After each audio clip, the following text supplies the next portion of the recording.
Still loading on my end. There we go. Okay, we're live. Okay, good to know. All right.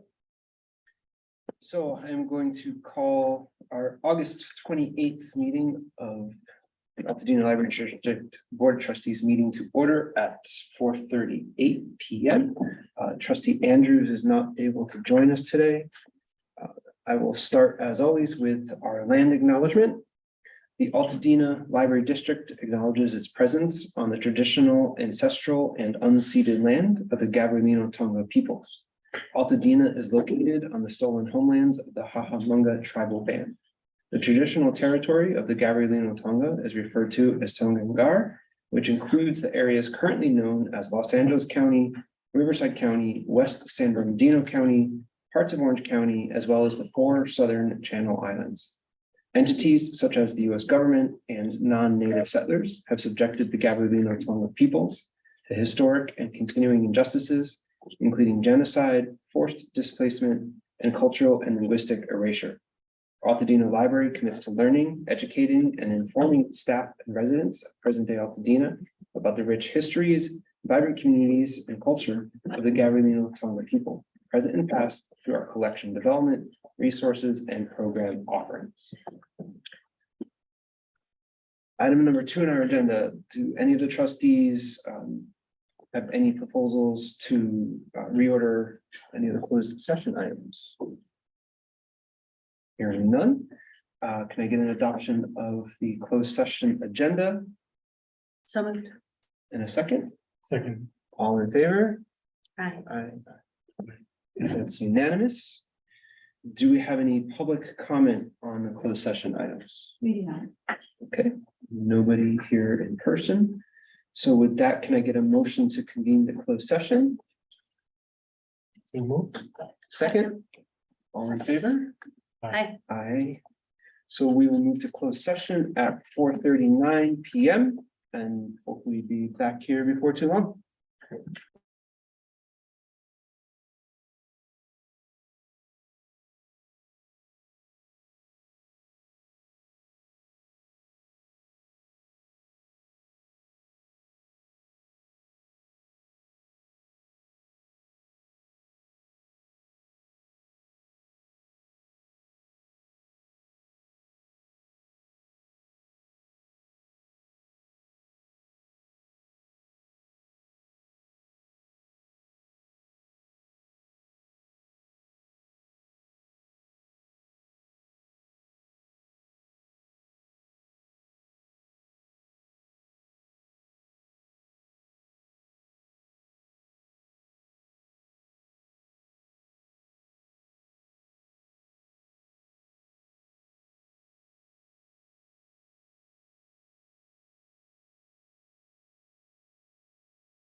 You guys, whenever we're good?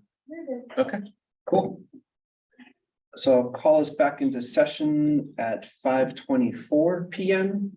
We have no reportable action at this time, but we do have an agenda item under new business that we will address at that time.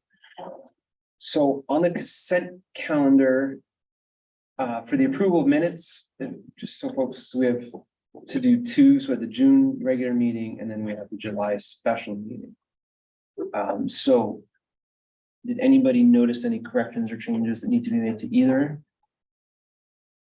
Okay, so can I get a motion to approve the minutes for the June regular meeting? Sorry, we're doing the consent calendar, so it's everything. Oh, can you just do them all together? Yeah. Okay, cool. So motion to approve the June regular meeting minutes as well as the July special meeting minutes. So moved. Second. All in favor? Aye. Unanimous vote. Thank you, team. Okay, moving on to department updates and special presentations. So it looks like we have a presentation on the summer reading program. Yeah. Awesome.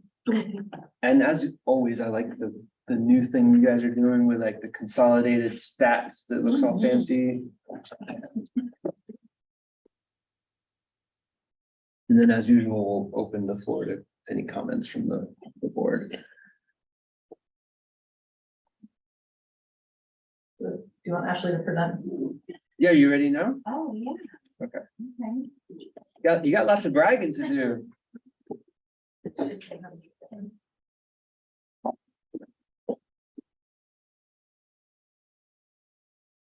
Good evening. I'm so excited to present about our summer reading program that we had this year.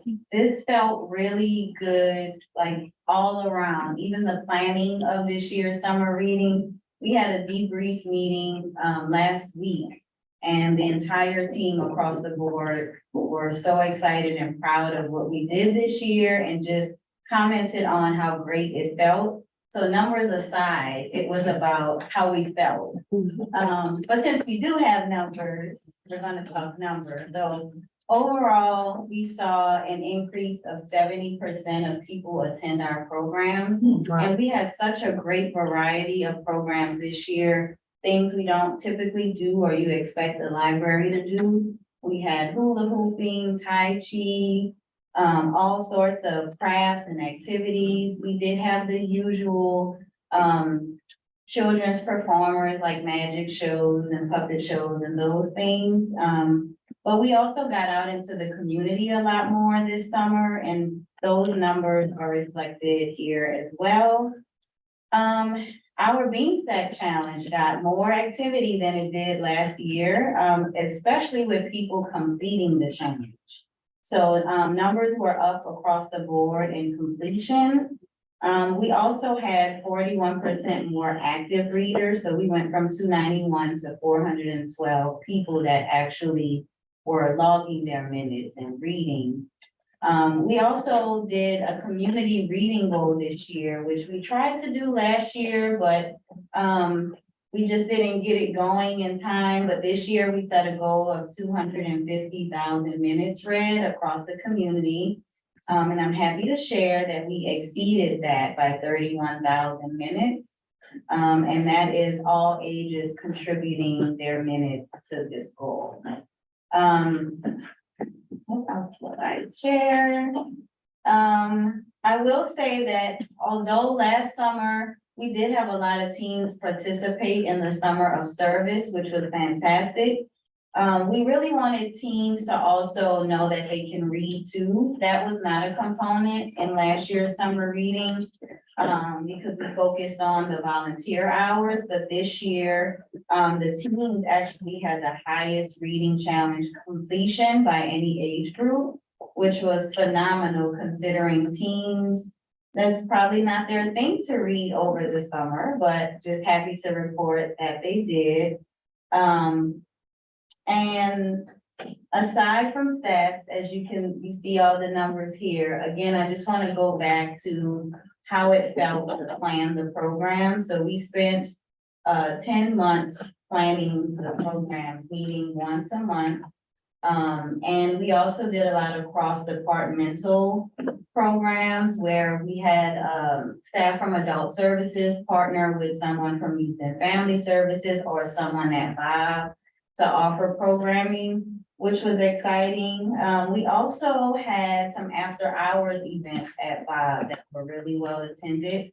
So we had things like introduction to podcasting and other really cool, like technology-based programs that got some great attendance. So it was really nice to have a reason to bring people over to the Bob Lucas branch, and so we hope to keep that going.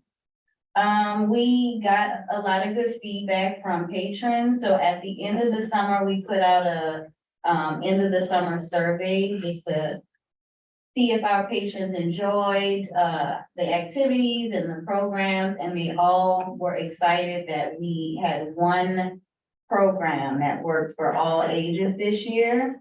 You may or may not remember, but last year, each age group had some different way they were honoring summer reading, but it was clean, it was easy, it was fun to just do one challenge. We had lots of people try to get the prizes that we had this year, and this year we offered experiences rather than just a basket or a goodie bag. So we gave out things like tickets to Universal Studios, a Huntington Library pass. I think there was also the martial arts studio that's nearby. We offered a pass to that location as well. So it was just about something that would last beyond the summer. And of course, we gave out books at the beginning of the summer to everyone that signed up for the program. So we were able to give out books to all ages. And lastly, we had, I want to talk about the kickoff event we had as well as the finale event. We had over 300 people come out to our kickoff event, which was really exciting. And there was something for everyone. We had typewriter poets, we had a puppet show, there were crafts, games. Of course, the library connection was out there.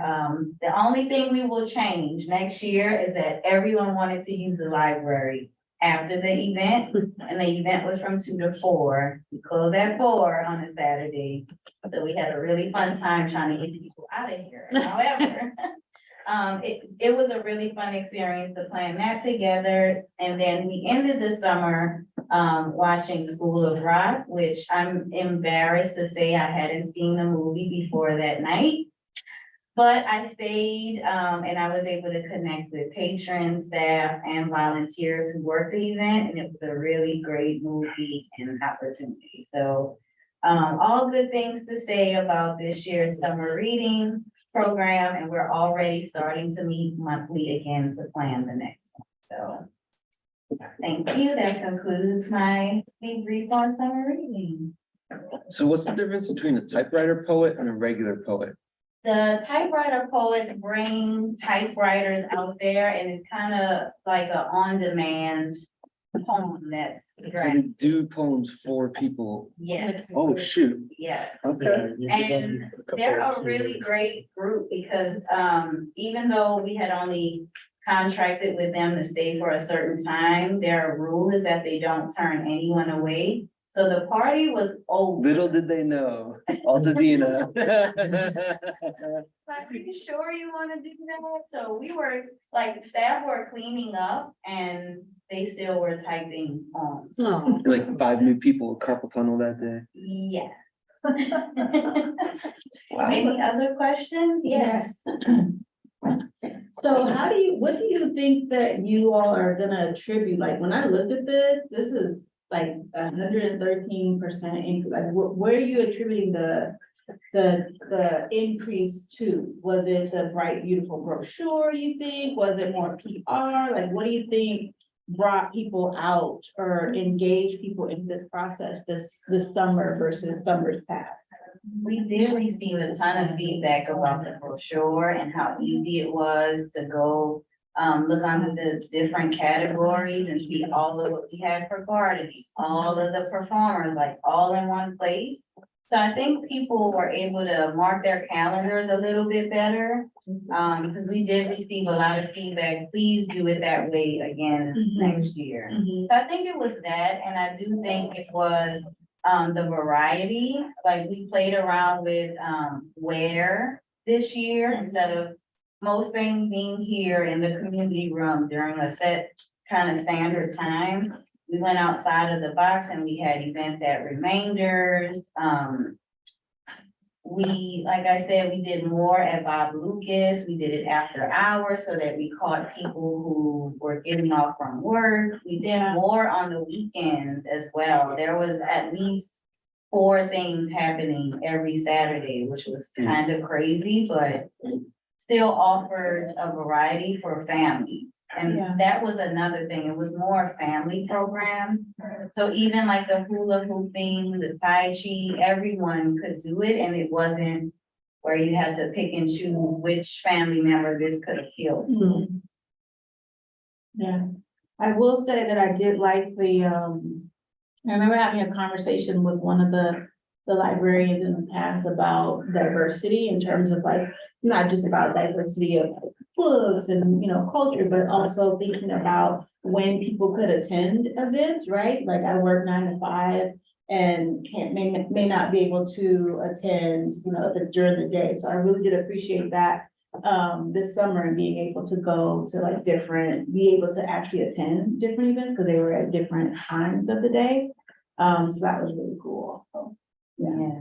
And I was happy that we still offered at least one virtual program, which was the meditation program, and we got a lot of good attendance from that as well. I have more questions too, sorry. Do you know if people stopped, so the 281,000 minutes, I know for me and my son, just because we traveled, we stopped logging. When we hit the goal, I was like, all right, we hit the goal. And so we stopped logging the minutes, but we were still reading. So do you have any idea if people stopped logging their minutes after they finished the goal or if they continued on logging the minutes? People continue. Okay. Yes, because you could definitely do that. It doesn't stop you from doing it. So people did it just for fun, especially kids. Yeah. They like to log the minutes and like see the covers of the books that they were reading. Okay. I stopped. Sorry, you stopped logging? I stopped. Yeah. I was like, we did it. We did too, and my son was really proud. He was extremely disappointed that he was not the winner of the Fly High gift certificate. He was just like, but why? I don't understand. I thought we all get one. I'm like, no. So he was kind of like, I did all that reading, and I'm just like, yeah, that's great. But the piece of feedback, and I might have missed it, but I didn't see any announcements of like who got what, like who won the certificate. And I don't know if that's due to like privacy, not being able to like share people's names, but I don't know if you did one, like some sort of like. No, we didn't put it out there who won the prizes. We could have, but we just didn't, just out of, I guess, privacy. But we really didn't discuss whether or not we were going to. I guess it was a known decision that we just didn't. I just only brought that up to say, because he asked me about it, and I was like, well, let's go and see who, let's go find out what happened, what was the end of things, but I couldn't find it, so I thought maybe it was like hidden in social media or somewhere, and I just missed it, but yeah, that would be the piece of feedback that That's good feedback. but other than that, this is phenomenal. If they're willing to, it'd be good to celebrate them. Yeah, agreed. Especially kids. Yeah. I mean, it'd be amazing to be able to give this report to everybody who participated, right? But Yeah. what an incredible piece of feedback for everybody who was part of that. think it's amazing. Is that possible? Like, do they have to register with their email addresses that you can, They or did. send them, I don't know? Yeah, and I'm not like the sure if connection Brent email? did. But if not, I don't think it's too late. No, for not them at all. to To be see like, it. congratulations, we Yeah. did it. Like, I would, yeah, every place it's possible to spread this, I would. I think it's incredible. And a hugely successful program for the summer. Yeah. Camila, was your son able to get a craft bag? He before did get that craft ran out? bag. Okay, Made sure good. went and got it before we left out of town. So he got his craft bag. He is currently drawing on the porch with chalk. And, that was in the craft bag, so yes.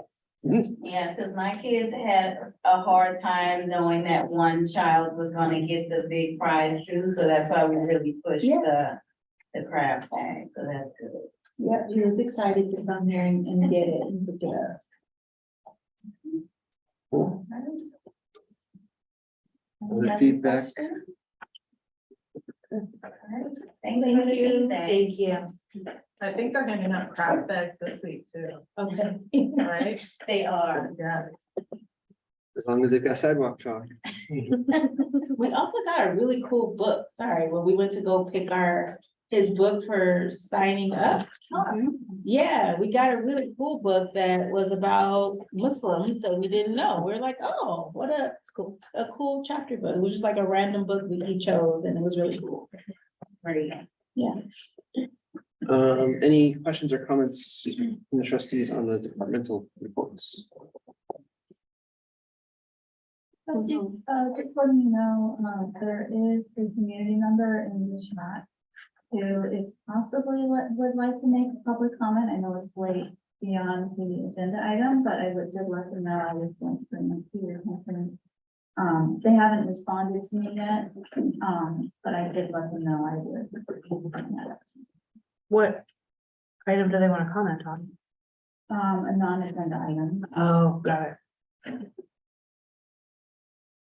So I'm just notifying you, I haven't received it, but they did inquire. Yeah, I mean, we always err on the side of trying to give people space. So I haven't received a response, so. Okay. Would you like me to interject when they do respond to me? It's up to you if you'd like to set aside time for them to be able to speak. Where are we at?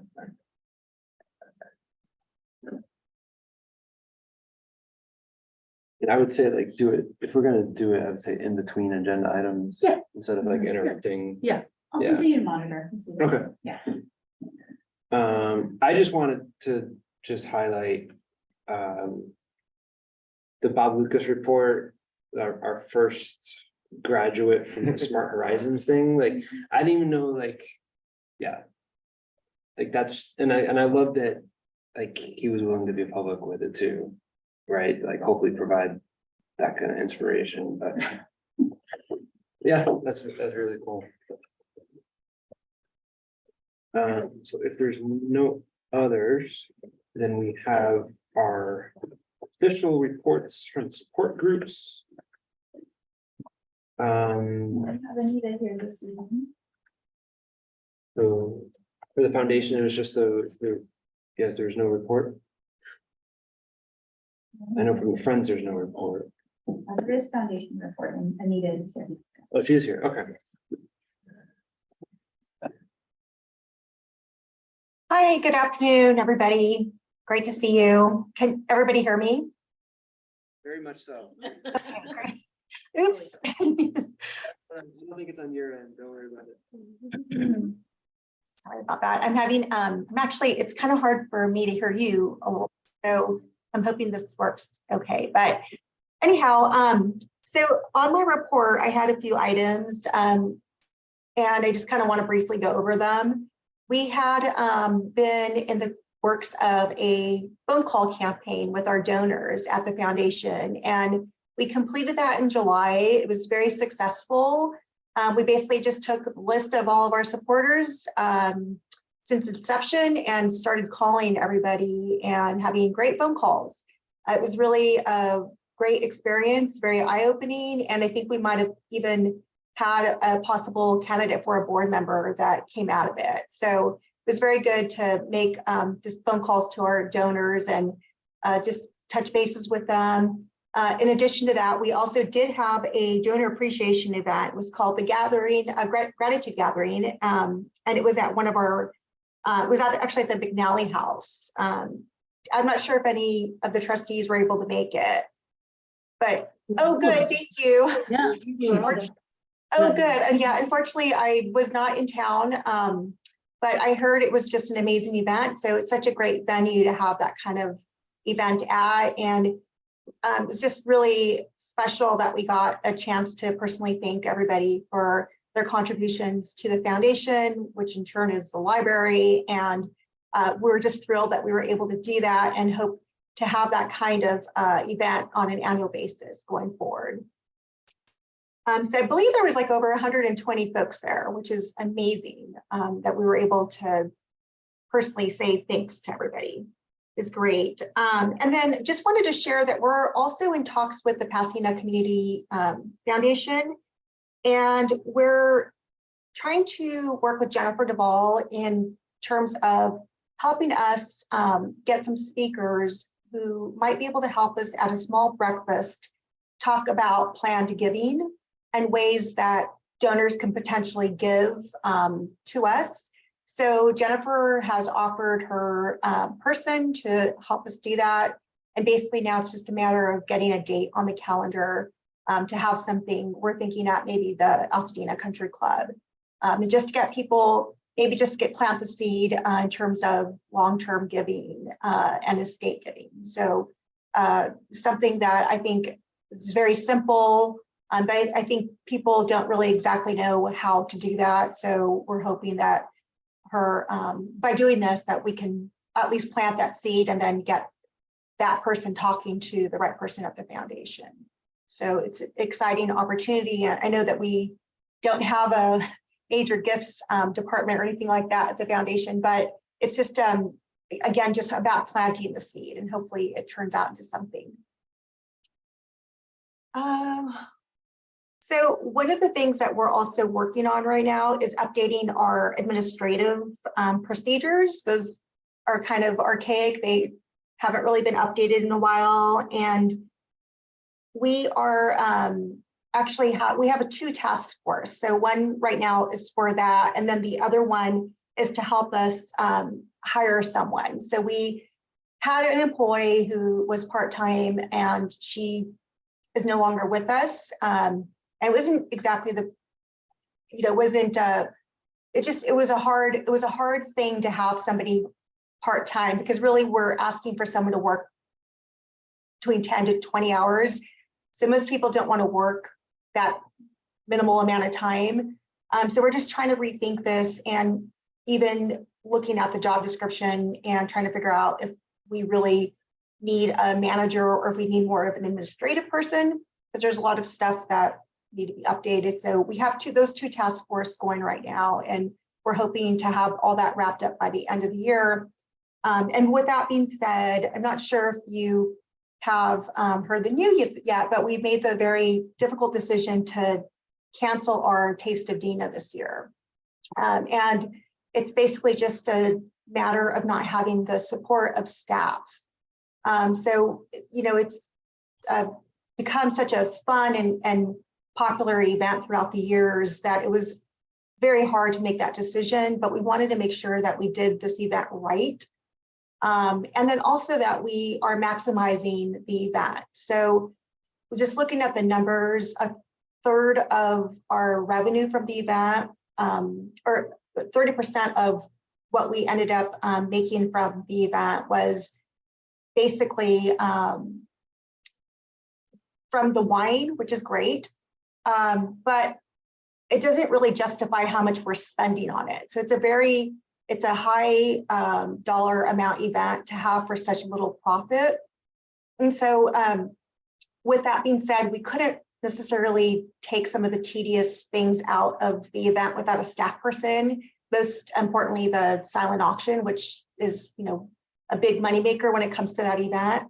And still have a profitable event. It didn't make sense to do it. So we had to cancel it, but the intention is to have a couple of more events because we don't want to lose our presence. And we are thinking in October of doing a like wine and cheese party at a board member's home, probably mine, and just opening it up to people without having to charge for tickets, so that we can still, you know, have like a friend raiser and on a just a much smaller scale.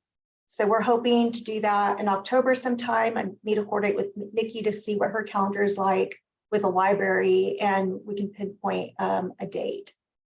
So sponsors have already received a letter. I've made phone calls to sponsors, letting them know. And we're having a newsletter that's going out on Wednesday to inform the public, basically, that it's officially been canceled. So wanted to let you know that. We are committed to the library for the annual giving, and that is still going to happen regardless of Tastadina. So we definitely are going to make that happen. And, you know, hopefully we can figure out a solution to our staffing problem, because it's really been a shortage, and we definitely feel it. So this is definitely a working board, and there's a lot of work to be done, and we just need to make sure that we have the right person in place to move forward. So that's pretty much my report, and I'm just going to ask if there's any questions. Nope, doesn't look like it. Okay, thank you. Thank you, Anita.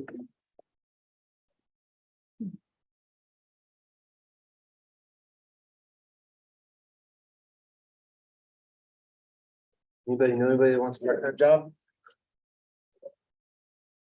No, thank you. That's too bad. I know folks are gonna be disappointed for sure. But let's see. Okay, so there's no friends report, correct? No press report. Okay, I've seen the sign outside that they've got another book sale coming. On September 23rd. Okay.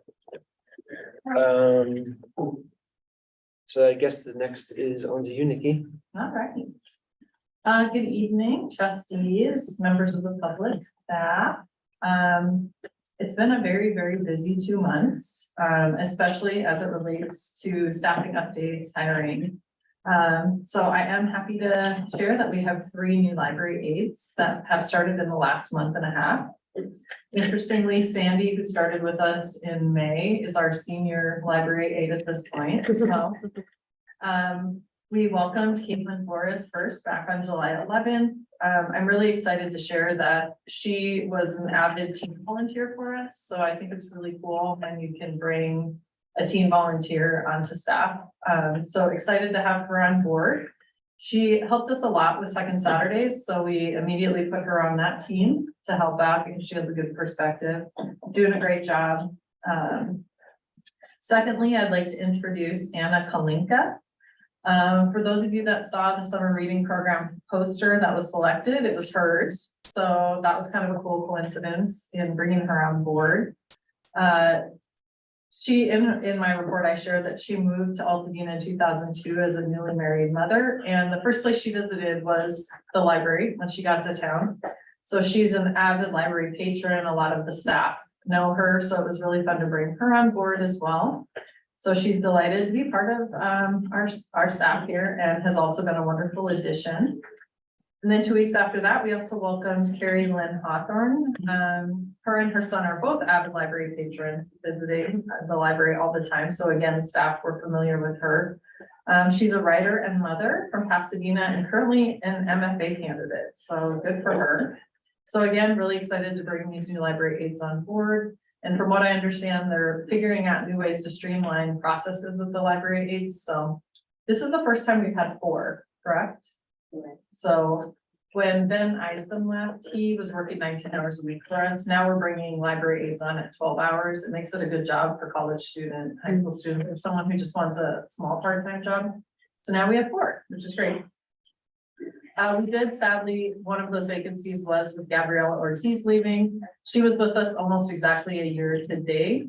Was very sad that she had to resign, but school demands, she's in school to be a radiology technician. I believe she has like internships or practicum that just didn't allow for her to continue working for us, but would love to come back, is what she shared with me during her exit interview.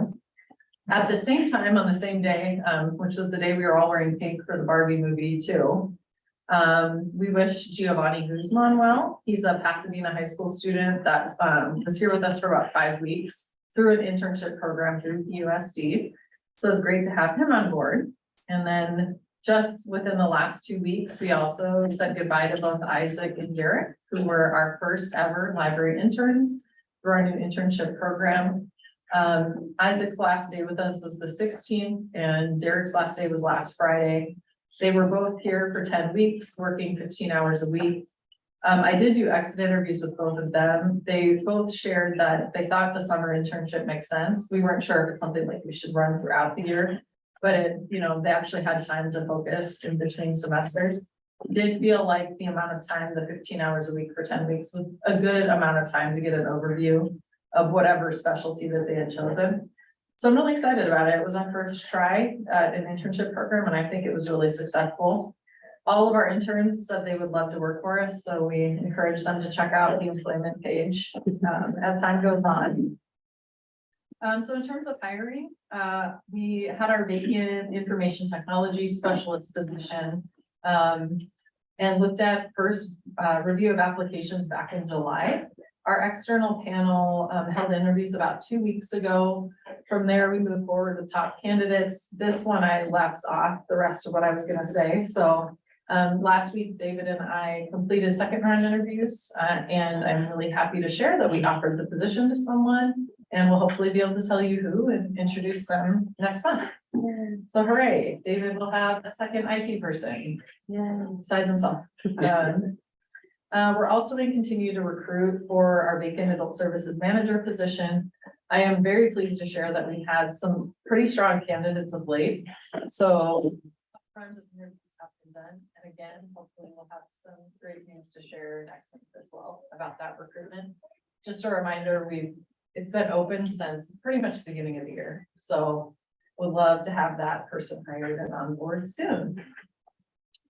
So let's see, I think I'll skip ahead to, we had our Altadena Library District Habitat for Humanity Build Day.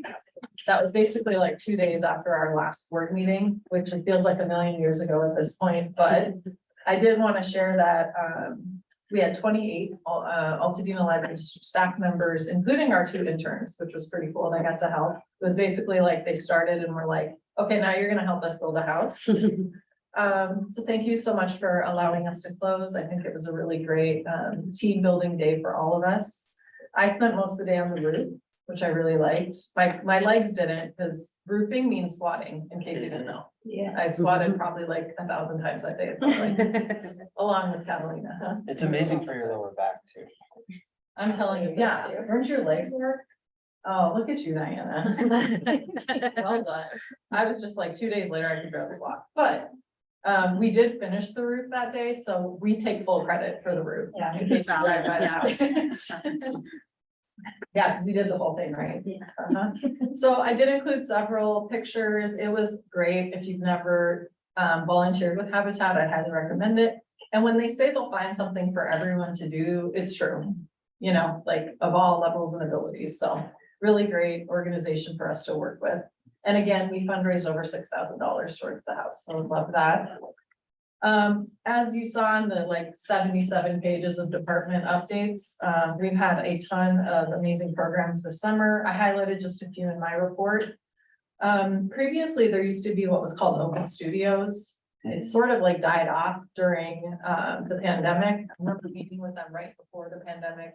What they would do was I think at the beginning of July or June, they'd start their program here and then you could tour art in local artist homes.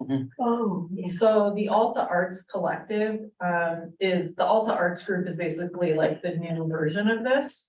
So we had their first ever collective mixer on August 11th. Trustee Lim was there along with his wife, and Jared and I went. There was like a lot of people. I included a couple photos. So really excited to see so many enthusiastic people from the community there. Silver Lake Wines and Mashup Ice Cream donated all of their wine and ice cream to the event. And we are trying to partner with Silver Lake, by the way, who are supposed to be opening a wine store / wine tasting location over kind of by Super King across the street as a potential place to put our other vending machines. Oh, that's cool. So fingers crossed. I spent a lot of time talking to the owners that night. Yeah, who doesn't want to get a wine? well, There used to be a really cool event because you would just get a map and you would just like go to these addresses. Yeah. All over Altadena and just like, you'd be like musicians playing in people's front yards and their garages would be open or their arts, like. It was like a much more like DIY version of like the Pasadena art crawl. Yeah. Okay. It was really cool. Yeah, I'm excited to partner with them and hopefully bring that back to life too. Okay, so Farnsworth, as you know, the summer concert series were a gold sponsor, so we have staff there every weekend. A couple of us went on Saturday night. It was really fun this past weekend. There is one more concert on September 9th, if you're still interested in going. Farnsworth really is a beautiful setting for a concert. It's amazing. They've been doing plays there all summer too. Yeah, they're doing hair. Yep. In September, which I went to their last play and it was so good. Highly recommend. I'll be going again too.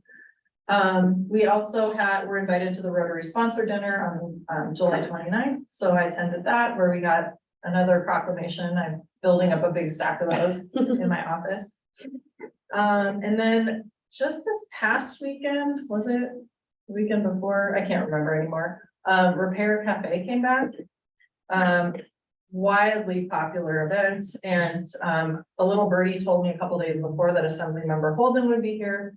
So we toured and talked to the Tinkers and the seamstresses and all the different people here, and he introduced himself. So very popular and cool event. So glad to have that back.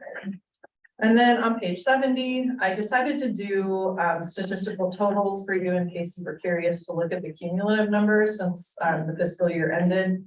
So if you take a look, I just highlighted some of the things that come out of my report in terms of like circulation, door counts, new cards issued, as well as programming numbers. And you can see the cumulative from last fiscal year versus the year before. Just in case you're a statistics nerd like I am. So I think that's it for my report. I'm happy to answer any questions you might have.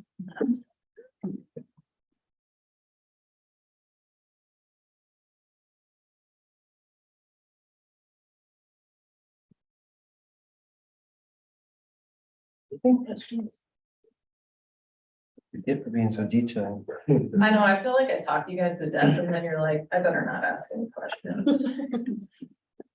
All right, so right into the financial reports then. Okay, so we are looking at the financial reports from both June and July of 2023. As you're aware, our fiscal year ends at the end of June. So these numbers are based on the preliminary financial statements, meaning they're unaudited. But these numbers have been shared with our auditors. We're in the middle of the audit right now, actually.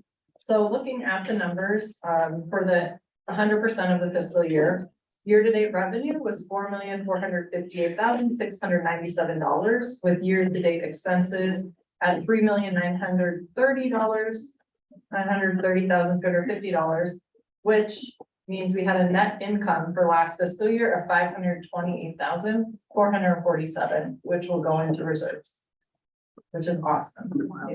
Yay. Yeah.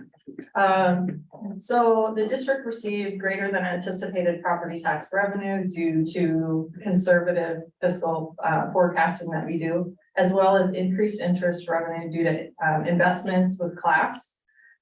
So our revenue came in at 106% of predictions and expenditures only at 96%. So that difference put over $500,000 into reserves for last fiscal year. The combined total of general funds held with class, Los Angeles County and checking as of the end of June were just over 4.75 million. And as you can see, our requirement is 50% of our fiscal year predictions. So we're well over that number. So total assets for the district at the end of June were $34,027,587. Any questions about June before I move on to July? Okay. So July is where we start all over again. So as of the end of July, we're only at 8% of the budget year. So budget to actual reports present only $36,262 of revenue with $775 in expenses, utilizing just over $711,000 out of operating reserves to date. So just a reminder, we get like our big property tax money comes in December. So until that point, that's why we build this healthy reserve, because we'll be pulling from that to pay for expenses until we get our big check in December. As you can see, in great financial position. So currently combined total of general funds held with class, Los Angeles County and checking is $4,164,288. The current 50% of our operating expenses, so what we're required to keep in reserves is that new number of $2,277,850. So we have plenty in the accounts to cover that 50% reserve. So total assets as of the end of July are $33,367,207. And I do want to thank Ideally for their very diligent work to get these financial reports out to us so we can look at the month before, as well as staff being on top of getting credit card reconciliations in right at the beginning of the month.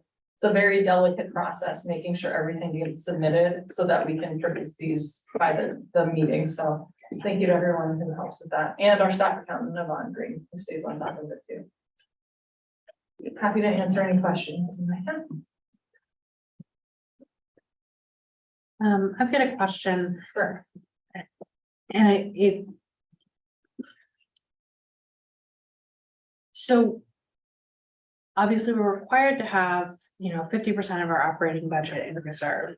I wonder if you have a sense from kind of a cash flow perspective of what we need on hand on an annual basis to function easily. You know what I mean? Because all the time we're fronting money out of reserves to do all kinds of things and then putting it back later. Because I could see a reasonable question being like, why is the library sitting on an extra $2 million? Like, why have that in your reserve fund? Why don't you use that to do X, Y, Z? And my sense is that we actually, like, yes, we have our 50% that we need to have. That's basically there as a safety net. Right. But then there's sort of, what you might call an operating reserve that we use to front expenses. And I didn't have a good answer for what that amount Why might. it's parked there. Well, not so much why it's parked there, but what we What do need we on an need annual, parked there? yeah, like what do we actually use Yeah. as a sort of liquid, operating account? Cause even if you double the minimum, my rough math is we have about $750,000 beyond that, Right, extra. Yeah, right? and Yeah. I think that's, I don't have any objection to having a healthy reserve. I just didn't have a good sense myself of what we actually use, as sort of a liquid operating balance. Well, I keep as, yeah, I see your point, but like, we try to keep as little in Pac West, which is our checking account, as possible, largely because now with class, it's gaining Right. so much interest. Right. That like, I guess I look at like, it's all liquid. Yeah, I don't have a good answer for that. no, and I didn't, I don't know that. I don't know that it's super critical. I guess my question is just sort of differentiating between the required operating reserve, which in some ways is sort of a static Yeah, function, it's like, okay, if everything goes haywire, we can run for 6 months, versus the way our reserve actually works for us, which is that it functions in a lot of ways as a buffer for when yes.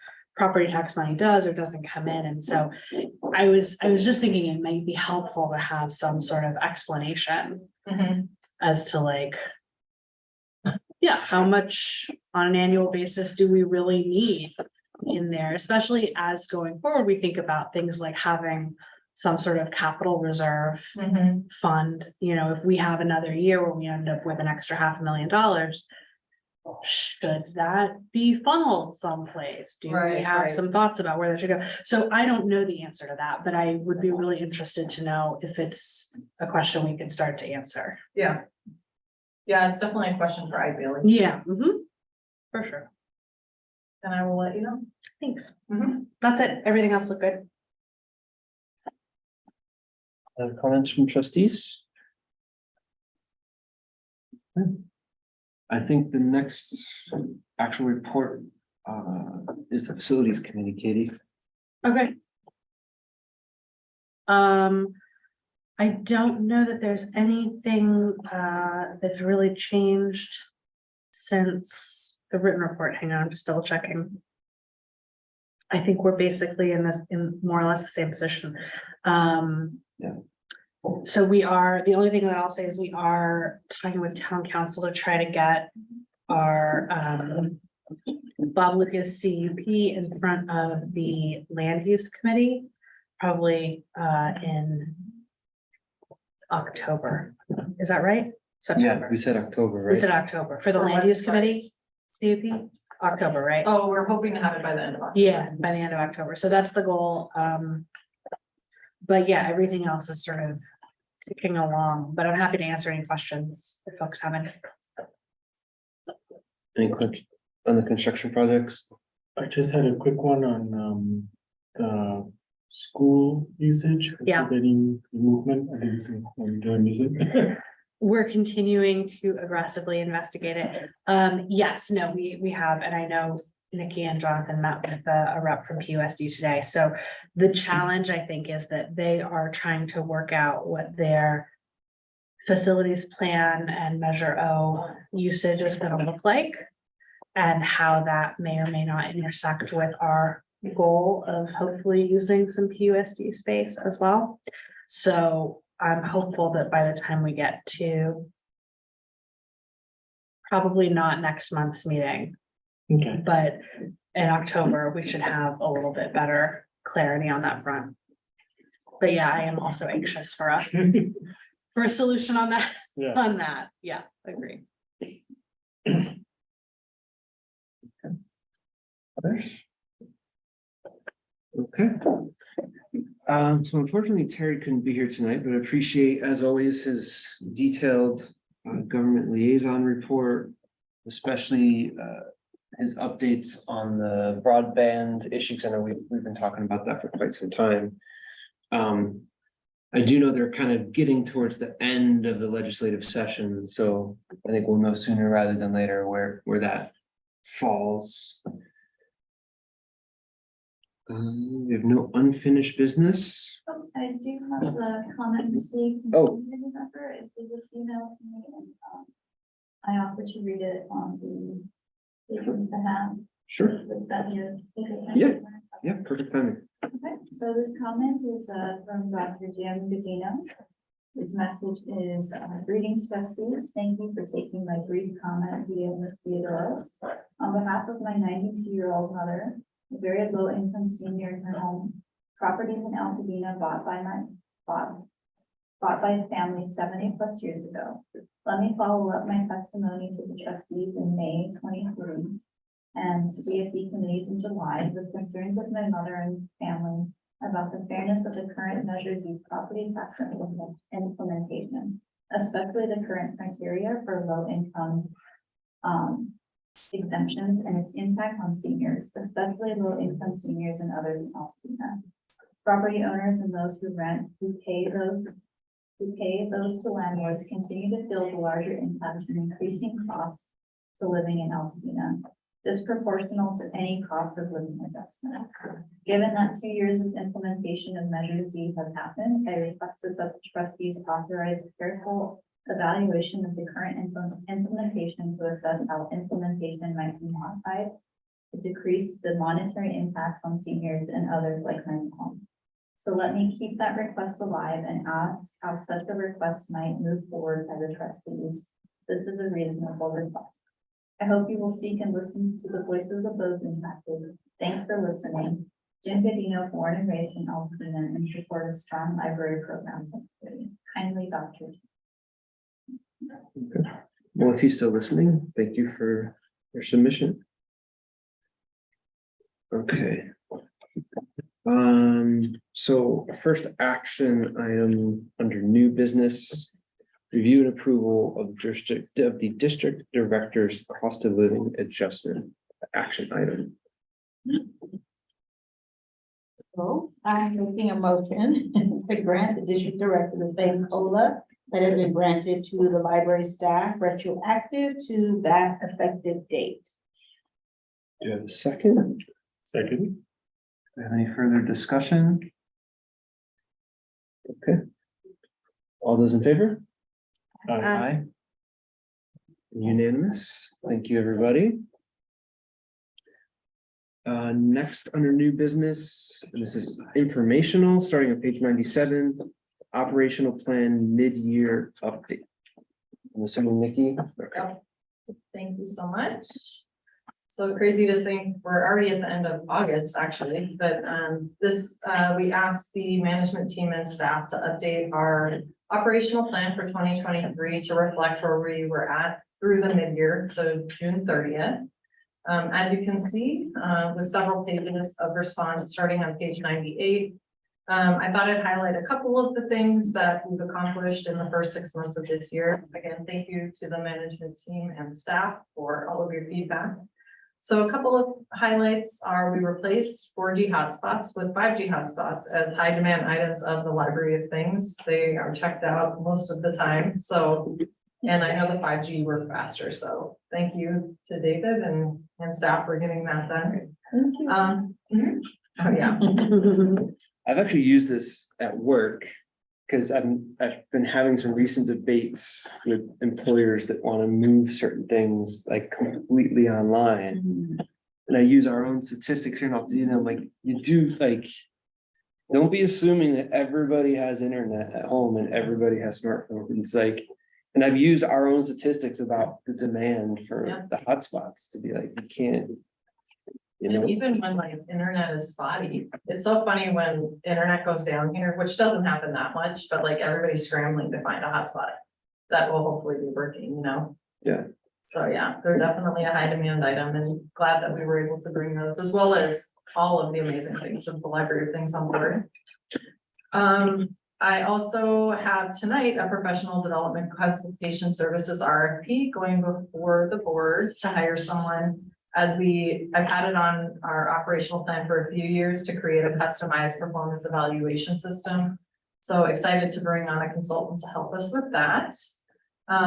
Also excited to share that all of the Altadena Library staff have an individual development plan in place that they're working on with their managers.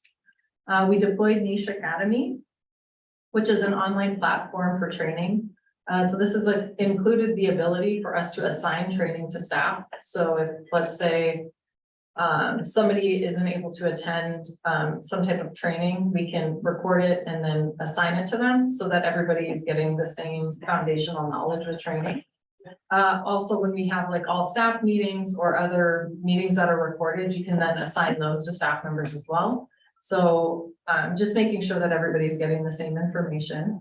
David also implemented training Tuesdays/Thursdays, which was another goal set. So thank you, David. Those have been really valuable. And again, something we record every time and post on Niche Academy. So you can go back and refer to it. We have implemented Patron Point as our new like marketing and communication system starting in March of 2023. More engaged content has been released to all account holders, as well as standardized notifications that you'll be seeing shortly. They're much prettier than the old, like how your items overdue. Now they're going to be much better looking and they're on their way out soon. Right now we're working on a welcome email campaign currently, and thanks to Bryn for getting us on board with Patron Point. We also became an official hub site of the Growing Together Pasadena network, and are also featured as a quote, Getting Ready for K campaign sponsored by the Pasadena Public Health Department. We have 2 vending machines that are in production right now and should be in use by late September, early October. We've dramatically increased outreach and visits to all of our Read local shop, local businesses, our many deposit libraries, as well as the big number of little free libraries to replenish those as we continue to expand our footprint across Altadena. And we've continued weekly facility committee meetings to keep the building projects moving forward. Trying to be as transparent through reporting to the board, as well as when I attend town council and anywhere else that I can go to provide updates on that, to make sure that the community feels informed about what's going on. So that's just a snippet of some of the things that we've accomplished these first 6 months, and happy to answer any questions you might have.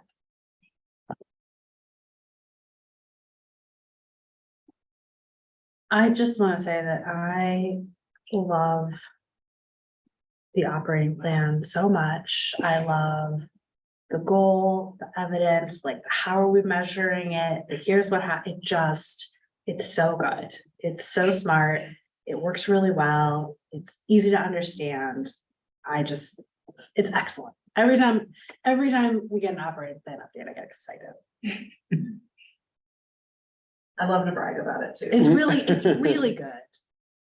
It keeps you accountable to your strat plan. Yeah, then there's like an actual measurable, it's like, how do we know if we did it or not? Well, that's how. It's great. And we weren't always publishing it like we should have been, so now it's on the policies and public documents page. Oh, that's cool. Yeah. The only thing I would say is like on some of them, like some of the ones that are listed as ongoing for the end date make perfect sense.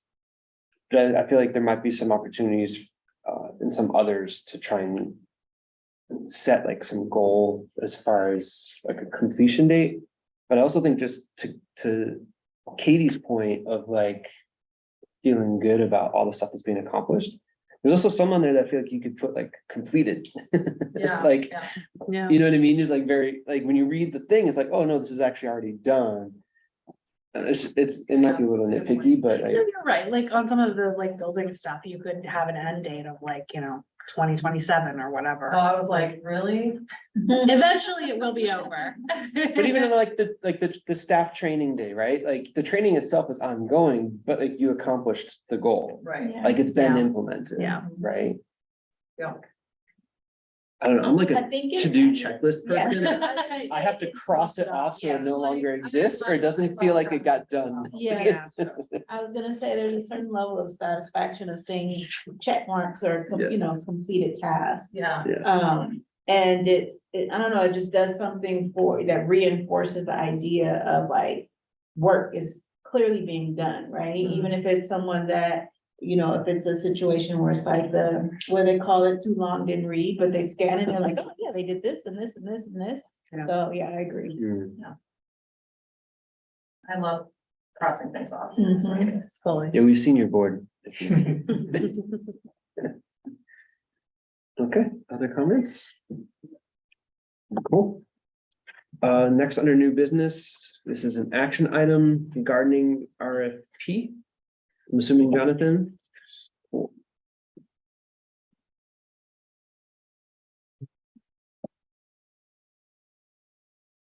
Good afternoon or good evening. So this is back in April of this year. An RFP was submitted to go out for new guardian services. We've been having guardian services for the past 2 years. Company that was out there was called Stuntech. They changed their name to Reader. And they were doing services for us. They were basically gasless. So it was all electric. As we are considered an ag green zone. So we have all electric equipment that's being used on our sites. So we want to continue that same pattern. So we were looking out for a brand new service since their contract was up.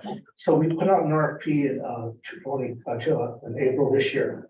And we only got one response back, and it was beyond our budget.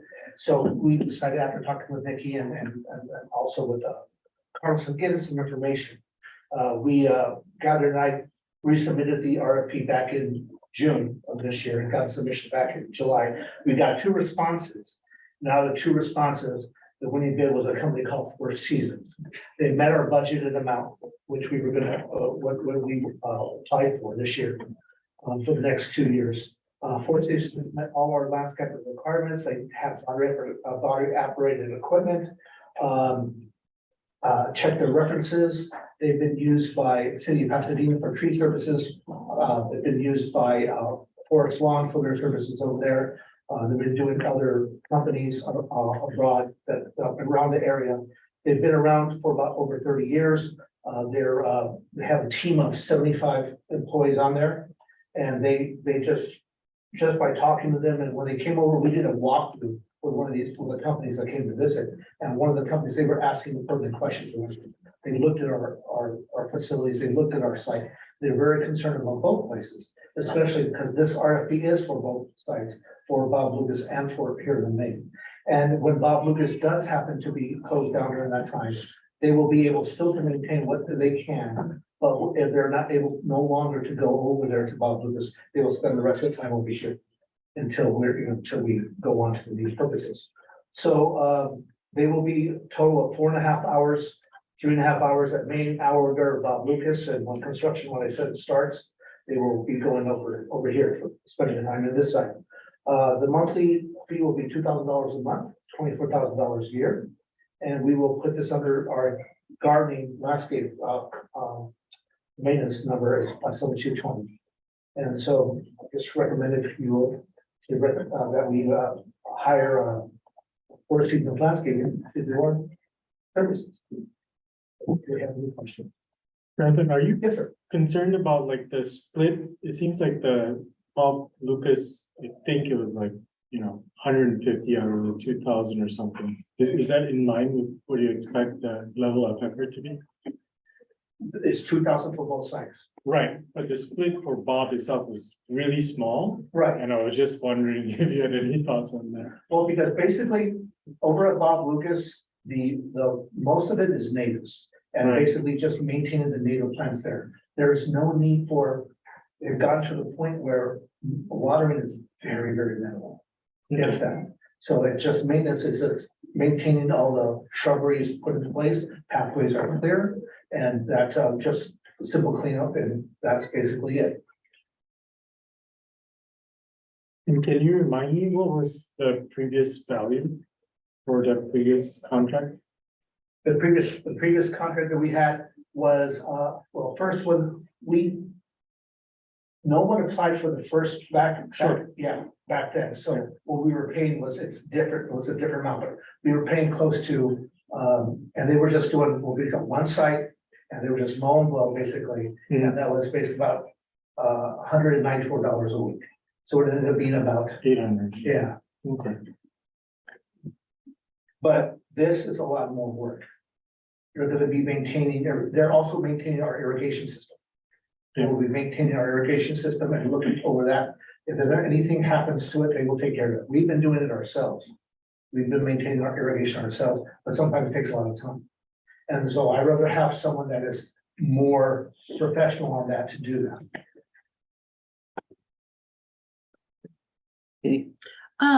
Just, I understand this is the proposal that you're suggesting that we go with. What was the deal with the other proposal? Was it not responsive? Was it?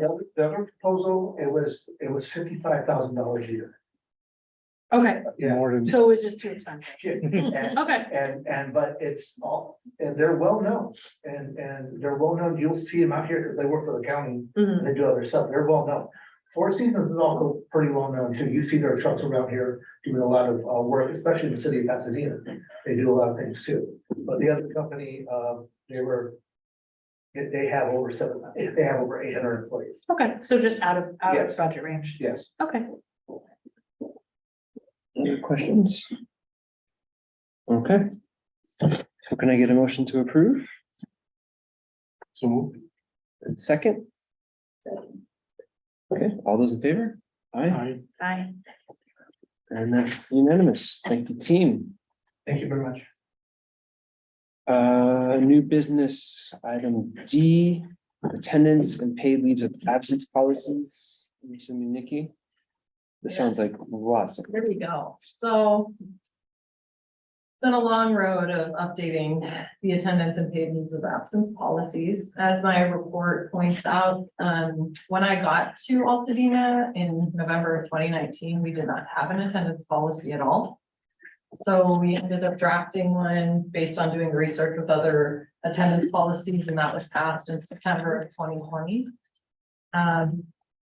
And then we did a larger update of all of the personnel policies that were last approved in October of 2021. So at the beginning of this year, we brought on our HR consulting firm, MRG, who conducted a staff survey. At the time, the management team was already reviewing these policies to make some updates. And it was one of the things that rose as a concern of staff was to look at these two policies specifically. So the suggestion by our consultant, Patty Francisco, was to put together a staff focus group to specifically look at those two policies with the kinds of changes or updates they'd like to see. So basically met with them, I think looking back at the calendar about 8 to 10 times, kind of going back and forth with management team. Like after about 4 or 5 meetings, they presented their version of the policies. Part of that process was the group asked MRG to put together a spreadsheet of like comparable library systems and what their policies look like in terms of attendance, enforcement, as well as like the level of different like sick and vacation leave that they accrued and how that compared and contrasted. So based on the feedback they got from that, presented us with their suggested changes, management team reviewed. We went back and forth a couple times pretty much. So we came to this finalized red line version that we're sharing with you tonight. And I met with the staff focus group on Friday, August 11th to review these final like suggested changes. And then once that was discussed and all feedback was built in from the staff focus group, we shared these policies out with all of the Altadena library staff, gave them a full week to respond. I did get a couple of grammatical suggestions from staff, but otherwise they pretty like there was no other feedback. So a couple of the significant changes that I pointed out in the attendance policy was previously staff were required to provide 2 weeks notice for any leave request. We changed it that any request of 8 or less hours only requires 48 hours advance notice. So anything more than 8 hours would still be the 2 week requirement. And that was one of the asks of the staff focus group specifically. In the past, we also required a medical note anytime you miss 3 or more days of work. So in negotiating with the staff focus group, we've now changed it so that it's more than 3 days. You're required to provide a doctor's note, which is actually more in alignment with the rules around protected sick leave in the state of California anyway. So those were the 2 major ones with the attendance policy. Some of the more significant changes with the paid leaves of absence were that we put a cap on how far out you could request leave. This has been a practice we've had for a while anyway, but this formalized it that we can only request up to 6 months in advance. And we put that into place so that more diligent employees couldn't request all the good time off without other people having an opportunity to do so. There are exceptions. If you book a cruise of the Mediterranean next year for 3 weeks, you can ask us for the time and we can grant it. But generally, we're gonna like only let people take time off up to 6 months in advance. We also laid out a different way of notifying when you're gonna be out or absent for the day. We also put in a stipulation that requires if someone calls out on sick leave, either right before or after scheduled leave or a holiday, that they may be required to provide a medical note for that. And if not able to do so, potentially have unpaid leave for that time. Let's see. One of the things I'm really excited about and what I was pushing to update the policies about was building in a sick leave incentive into the policy. So basically what that would do is on December 1st of each year, any staff member that has 140 hours of sick leave in their bank or more can elect to transfer up to 40 hours of that into vacation leave. The benefit to that being that scheduled time off that you could take, or you can cash it out. We allow staff to cash out up to 2 times a year, up to 80 hours at a time. So that's a way to sort of monetize sick leave because we don't pay out sick leave on single leave. And let's see, there was a change to bereavement leave as a law at the beginning of this year. And interestingly, I had Trustee Capel review these policies as well, because he does a lot of negotiating around these things. And he did point out to me that those, although we have to grant 5 days a year, you're not required to pay. So the previous policy was that we paid for 3 days of bereavement leave, which we're going to continue to do, but staff are legally allowed to take up to 5 that we have to accommodate for. And then we also updated our jury leave policy. Was another thing I discussed with Jason, because we didn't have it written in that there was any cap on the jury leave that we paid. And we're such a small organization, like if we have somebody out because of that policy, let me say, we had one staff member that almost got put on a 5-month jury. We had another person that like was almost going to be put on like a grand jury for the next year or Yeah, something. grand juries are for a year. Yeah, I mean, like, Crazy. we've had like 5 or 6 people called for jury duty, and because they see that we don't put a cap on how much we paid, they were getting like pulled into almost putting on lengthy jury leaves. So what we wrote into the policy was that we'll pay up to 10 reporting days for full-time employees, which again, previously had no cap. And that if someone is put on a jury for a week or more, that they report the hours that they did work. And if they're on jury leave for less than 4 hours on a work day, that they'll come and finish their shift out. So those are the major changes. There is no big fiscal impact, but I did want to point out, the district really invested a lot of time and money into updating these policies to do so in good faith with the staff. I had Yvonne sort of pull any of the bills that were related to updating these policies, and we spent about $7,500 with MRG. Making sure that, again, doing our due diligence in meeting with the staff. So long story short, a lot of time and effort went into updating these policies, and staff recommends that you review and approve them as you see them. Happy to answer any questions. I know there's a lot of content here. Trustees? Just, this is indeed an exhaustive process, like. I mean, I commend you for doing such a robust and inclusive job of it, but like, yeah, it's a lot of work. I know what I do all day long, every day. Yeah. You can keep that up, Jason. So, all right, if there's no other questions or comments, can I get a motion to approve? So moved. And a second? And all those in favor? Aye. And that's unanimous approval. Thank you, everybody. And under new business, item number E, the event sales policy update. I believe we had seen this at one point and then we had asked for some changes, right? Yeah, okay. Just lower the, Yeah, there we go. Hi, can you hear me? Yep.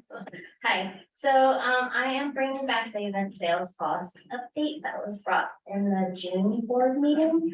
The board approved the event sales policy based on the condition that we included language around like prohibiting the sale of services, and also to state that the collection and maintenance of any sales tax would be solely on the responsibility of the seller.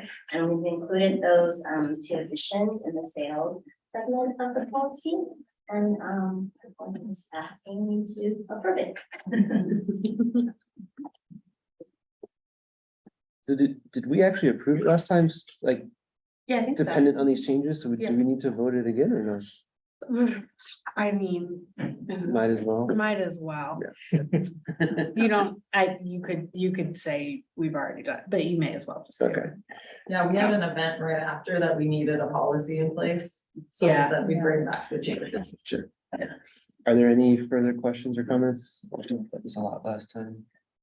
Okay, That's great. so can I get a motion to approve? So moved. In a second? All those in favor, say aye.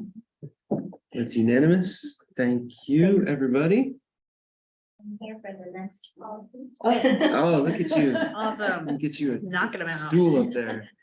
So next is the technology assistance policy. This is really cool. This is a new policy that we drafted, to coincide with our launch of the Tech Whispers Services Program. This program or the service is really a way to sort of, for the library to satisfy those needs of the patrons who have a lot of basic technology questions at the library. So we have volunteers who support our staff to answer the questions when they're here. And it was also a way to sort of revive our adult volunteer program and give like those relevant opportunities for community members a lot to serve their community. And with this new service that we launched in early July, we thought it'd be good to also include a policy to ensure like the consistency of this service delivery with like outlined with like goals and clear expectations for everyone. So yeah, and we've had about over 60 hours of that our volunteers have already committed to our community, and it's getting a lot of good feedback from everyone. So, yeah, and we recommend that you approve this policy. Tech volunteers. Yeah, love it. Take that, Silicon Valley. I had a question just about the Tech Whisper program, really more than the policy looks great. Have you found that generally what people need help with is what we're able to provide, or is there like an additional set of needs that like we can't meet because that's not really our job? All our Tech Whispers, after like their interaction with the patron, they log down with their what like they ask, the patrons ask help for, and a lot of them are like basic questions on how to like navigate the internet. A lot of them is like printing, copying questions using our devices, even troubleshooting like our library's webpage and the OPAC or like the catalog. So yeah, we've been finding like our Tech Whispers are very qualified and like are able to help. And there we are like collecting more data to see if like there's a way for our Tech Whispers to also offer like classes where it's targeted to like whether it's like how to build or sort of use Word in a way that they would it normally is it go more in depth. Well, that was sort of my follow-up question, right? Is that like, are we seeing kind of emergent needs come out of that where people are like, you're like, we cannot design a flyer for you, but it's like, maybe we need to have a class on like how to make a flyer because a bunch of people want to know. Okay, that's great that we're tracking it. Very cool. Others? Okay. So then can I get a motion to approve the technology assistance policy? So And a second, Second. all those in favor, say aye. Aye. Okay, thank you, team. Great. You're Yeah, checking. and I wanna publicly give kudos to Diana and Catalina who came up with this What a program. cool idea. together. It's Yeah. awesome, honestly, because it's sometimes like staff don't have a lot of time to like give that more hands-on help, so like, and I think it's like, I've never seen anything like it, that someone's willing to like commit to 2 to 4 hours a week to specifically come in and help people like that. It's just. Well, it's a awesome. real need, like There it it's is. a real, Yes. yeah, so that's so cool. Well done. Yeah. Okay, so moving on. Sorry. So next is the legal services RFP. Here we go. Okay. So, thank you again. So tonight we have review and approval of our request for proposals for legal services. We, in the research that I've done, hired Best and Krieger, who currently serves as our general counsel, through an RFP process back in May of 2018. To be honest, I'm not sure how diligent of a process it was because it was when the library district was going through a crisis time. It felt like a very quick RFP process based on the timeline that I could sort of piece together based on all board packages. They were hired through RFP process though. So that puts us at just over 5 years. I do think it's good practice that we do competitive bidding on our contracts from every, like, 3 to 5 years, depending on what service that is being provided. So just again, as a matter of fiscal responsibility and transparency, I'd like to conduct an RFP for legal services. There's a lot of firms out there that work with government agencies. The plan will be to put this RFP out starting tomorrow through BidNet. Solicit proposals through pretty much the end of September. My plan is to bring an attorney, obviously not to our firm that's applying for the work, but someone that's really familiar with government agency work. I was given a good suggestion of who to reach out to. I did include a fiscal impact in case we have to pay them as an expert consultant. Depends on the person whether or not they'll want to be paid, I think, but it will be the plan to have them on the scoring team. So again, hope to bring back a recommendation to the board in October with a legal services firm to work with the district. Nikki, it occurred to me belatedly that if we're not able to find somebody locally, that we might reach out to CSDA Okay, yeah. because they probably have somebody who's like, a Northern California firm who wouldn't be Yeah, bidding yeah. anyway. Yeah, and CSDA was a huge asset as we built the RFP. Yeah, I bet. Like, we found some really good ones that's basically what we ended up putting together for scope of work and qualifications. Yeah. So yeah, a good suggestion. Other questions or comments, trustees? Okay, so can I get a motion to approve the legal services RFP? So much. And a second? Sorry. All those in favor, say aye. Aye. Okay, and it's approved. This is great. Yep.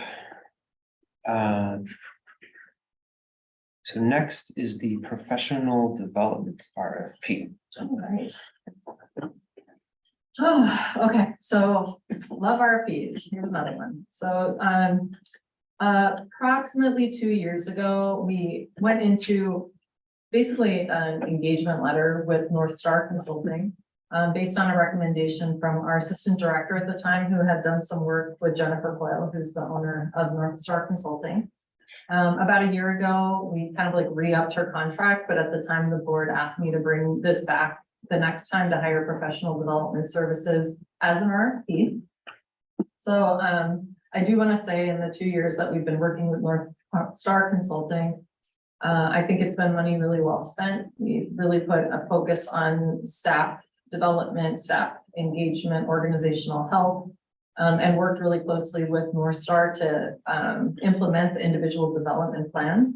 I say that because I do think it's a good investment by the district to continue paying for professional development services. So the RFP that's in front of you, again, was based on research of a lot of, many of the firms that offer these services. I looked at scope of services and types of qualifications, as well as some RFPs that I was able to find. I also want to thank Trustee Clark for taking a look at it as well. Her background and experience, I think, helps provide some direction on the best way to put together the RFP. So similar to legal services, the plan will be to put this out for bid starting tomorrow on BidNet, collect proposals, and I'm hoping Trustee Clark will serve on the scoring team as well. Sure. And we'll bring back a suggested firm at the meeting in October. So we recommend that you review and approve this RFP. So Questions or comments? I just heard recommend. Boone's just like on a roll. Like, yeah, absolutely, man. Okay, motion to approve? So moved. Second? Second. All right, Boom. all those in favor, say aye. Aye. Aye, thank you again. Okay, so moving along, review and approval of the CalPERS open enrollment. Open enrollment. Yes. So it is that time of year Thank you, again. October. Open enrollment will take place starting September 18th through October 15th. I'm providing the numbers to you in coordination with our health benefit broker Heath Partners. The first graphic that you see in the staff report is pulled directly from the CalPERS website. I present this each month. As you can see, this year, the average increase is over 10%. Yeah, healthcare is expensive. It's the long and the short. I am really glad that we upped the monthly spending per full-time employee to $1,100. I think that's gonna help with the majority of staff with these increased costs. We'll definitely look at that next year as we budget again, because if we're gonna see these kinds of increases, we'll have to build that into what we're providing to staff and support.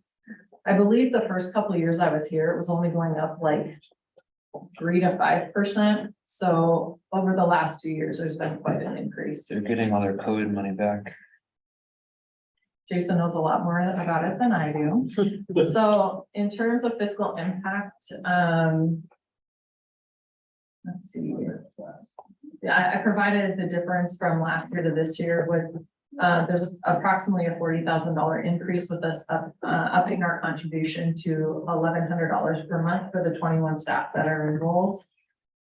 So for fiscal year 23-24, we budgeted around $200,000 to cover our expenses for staff. The way the CalPERS contract is written, retired staff will continue to receive up to the $500 a month towards their monthly premiums. That number will stay the same unless we elect to change it. And I recommend that you review and file the attached 2024 monthly premiums for contracting agencies for Los Angeles area region. And then if you're curious, the page after that is what was provided by Heath Partners, which is the breakdown of what staff would be paying based on monthly or bi-weekly costs. So again, as long as that number is below like bi-weekly, or I should say monthly, as long as that number is below around $1,100, because we also do cover dental and vision as part of that $1,100 a month, then staff will again, we only have 3 staff members that pay. The rest, because of the new system, everything's covered. So That's really good. again, we'll keep an eye on that as we prepare the budget for next year too. So why is dental and vision in red just because it's the old numbers? Yes, we usually don't get those quotes until like November or December for some reason. The last 2 years, yeah, they did not change at all. So Heath Partners doesn't anticipate that will change much. But we'll, once we get those numbers, it will be reflected in what gets shared with staff. We always cover for the employee dental and vision. So the only time they pay at all is if they add a person or a family for that. Okay. Questions or comments? All right, can I get a motion to approve? And second, Second. Nobody wants to. all those in favor say aye. Aye. And thank you, everybody. Next, professional development day closure date, changing to October 6th. Okay, here we go. Last one, I think, right? Almost.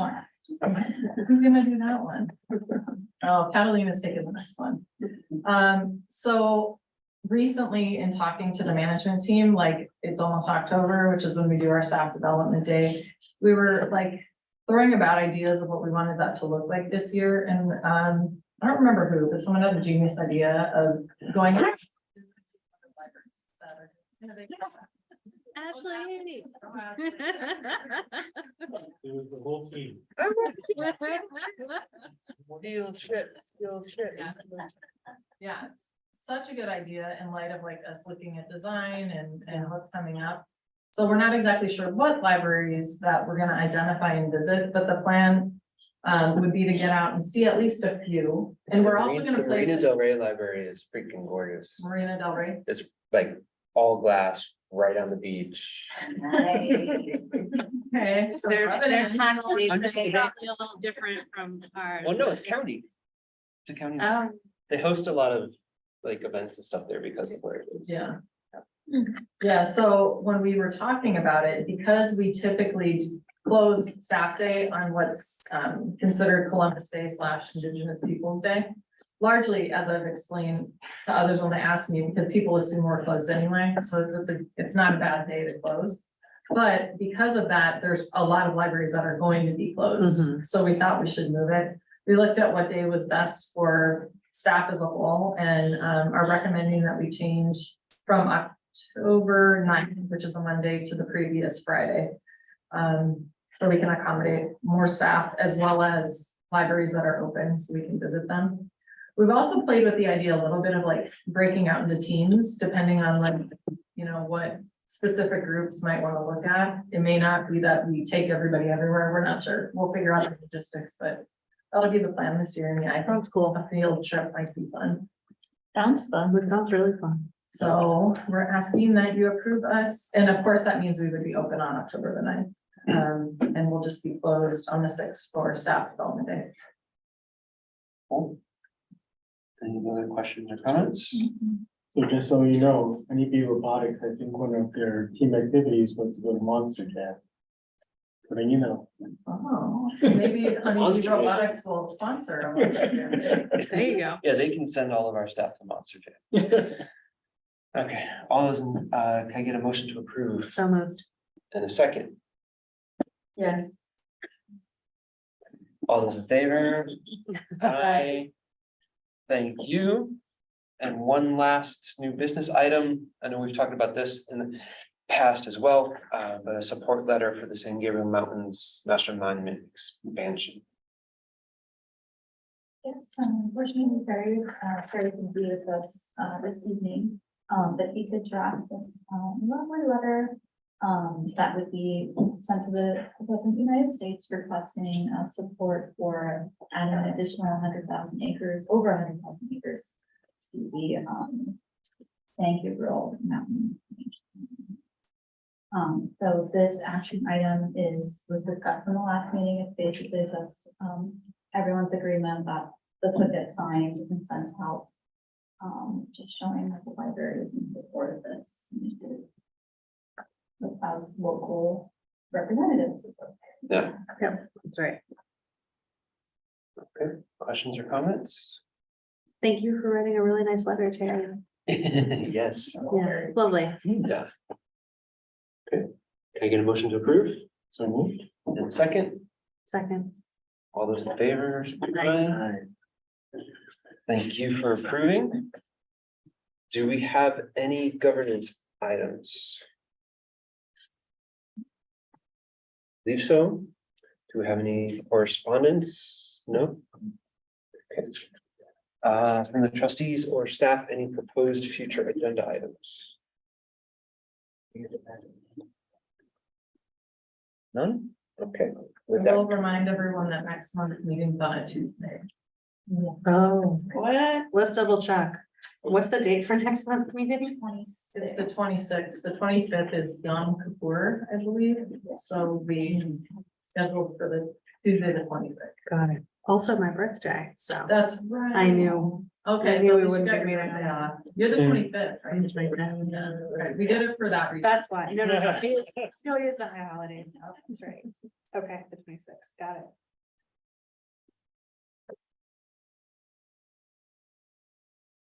I'm- I still have to go through that. I may not be able to make that, but. Thank you, guys. Yeah, it's a good thing to talk. Okay, Thank you. can I get a motion to adjourn? So moved. Second. Okay. We are adjourned at 6:56